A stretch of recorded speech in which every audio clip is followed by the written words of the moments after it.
Hello, welcome back. Welcome back to another video. Welcome back to a new league. So we have League 3.22 and I'll be giving you guys a summary of what happened during day 1 to 5. So let's start with what build I'm running. I'm running a tornado shot character with Manaforged arrows.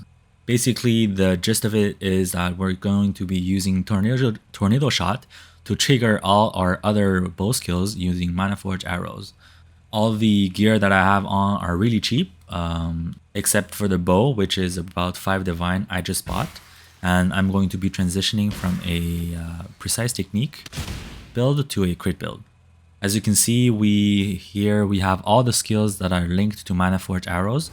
I have 3 Manaforged arrows on all my gear. The way it works is you can see the tornado shot costs 23 mana, and all the other skills, it says it triggers when we use 12 mana or 18 mana. So one tornado shot will trigger all the skills at once. It should be noted that there is an internal cooldown regarding Manaforged arrows. I believe is 0.25 second or something like that. Let's quickly go over my gear. So the belt is 1 chaos, the arrow quiver is maybe 10 chaos, and the helmet is 30 chaos. The 6 link body armor is 10 chaos, the gloves are 1 chaos, the rings are 10 to 15 chaos depending on the resistance you need. And the bow is 5 divine, but I used to have this bow, which is I believe 8 or 900 elemental DPS, which is 25 to 30 chaos when I bought it.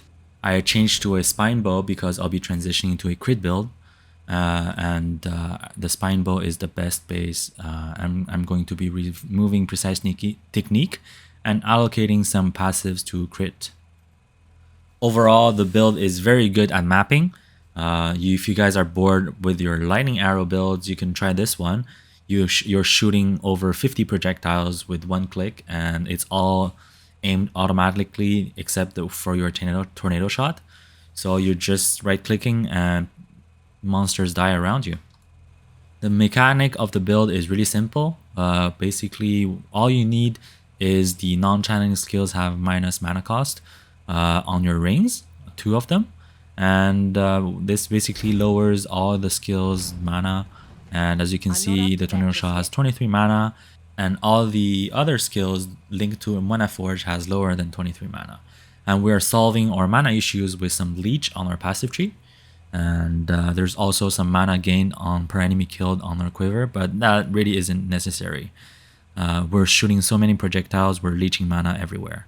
The most important part of this build is to have the life mastery that says skills cost life instead of 30% of mana cost. Without this mastery, you will not be triggering all your skills with 1 tornado shot. Before you have the minus mana cost craft on your rings, you can also use life tap, and this will help trigger all the arrow skills. Other than the chest 6 link, which contains our main skill tornado shot, all the links on the other gear are Manaforged arrows. I have 3-4 links of Manaforged arrows that triggers lightning arrow, ice shot, burning arrow, split arrow, things like that. And finally, I have my auras and travel skill on my boots. Alright, all that talking, let's show you guys a map, how it looks and how the build works. Here, let me take a rare map here. Glacier map sounds good. I'm gonna put it here and I'm gonna identify it because the thing we don't want is reflect, and there's reflect, so I'm gonna just go scour and Alch once again. Other than reflect, we can do all the map mods like non-regen because we're leeching, so that's all good. As you can see, we're just shooting tornado shot, and all the other arrow skills are triggering. If you look at the bar on the bottom right, the skill bar, you can see that they're triggering once when I use the tornado shot. And they're shooting automatically towards the enemies, so you don't really have to aim. And that's it. That's basically all you have to do. While this is going on, I'm gonna just give you guys a quick update. I have completed the Atlas, most of them, and I'm using a strategy with Expedition and Harvest, and I'm going to probably make a video if you guys want about the Expedition and Harvest, and it's so far going pretty good. I have around 30 divine worth of stuff in my stash, and I'll probably farming more very soon. I'm having some difficulty with my mouse and keyboard. They decided to give up during league start. My scroll wheel doesn't really work. It really made looking at the stash difficult, and making video editing difficult as well.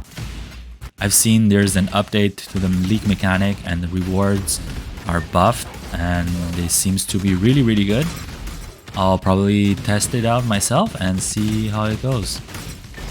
So far, I really like the league mechanic. It's fun, and I don't think it's really complicated. It's easy to understand, and all you have to do is destroy the totems. The only thing is that if you have a weak build, it really takes a lot of time. I think maybe they should add some overtime mechanic, like in Teamfight Tactics, where if you spend too much time, you can deal more damage to the totems or something. Other than that, I think it is pretty fun. I'll be playing it, probably grinding it some more to see how the rewards progress with the ranks. Other than that, there's also a new expedition node that you probably just saw, the Big Boom. It is really fun. And there's also a harvest node that is really cool as well. I'll be demonstrating how the node works, and I've been getting really a lot of juice using that node. You don't have to invest anything, and you have really high return. Regarding profit crafting, I have some in mind, and I have been testing them, and they seem to sell really slowly because I'm selling them for 5 to 7 to 10 divine. Maybe people don't have the currency and are not looking to upgrade their gear yet. So I'll see how that goes, and maybe keep you guys posted on the profit crafts. You can check my older videos to give you some ideas on cluster jewels, for example.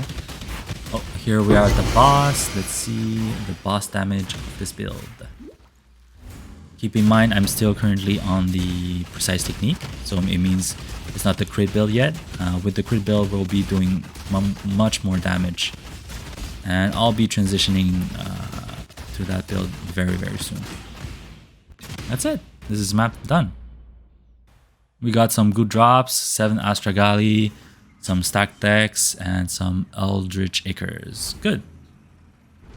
I'll be leaving a POB for my current character before the transition to crit build. You guys can take a look, and if you guys have any questions, feel free to ask in the comments down below. I'll be answering any question you have on the build. That's it for this video, and as always, thank you guys for watching. Subscribe, like. See you guys next time, and may your drops ever be valuable. I dropped 1 divine and 3 exalt.